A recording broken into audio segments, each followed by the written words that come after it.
ஒரு ஊரில் அழகான சிலைகளை செதுக்கும் ஒரு சிற்பி இருந்தார்.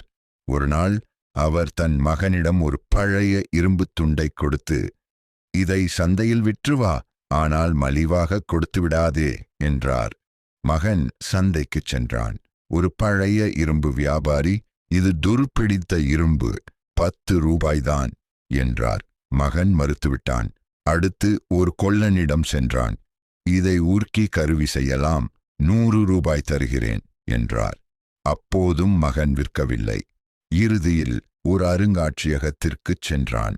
அங்கு அதிகாரி கவனமாக பார்த்து, இது பழங்கால பொருள், 10,000 ரூபாய் தருகிறேன் என்றார்.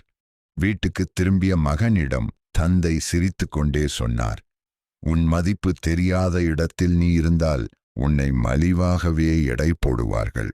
உன் திறமையை மதிக்கும் இடத்தில்தான் உன் உண்மையான மதிப்பு வெளிப்படும்.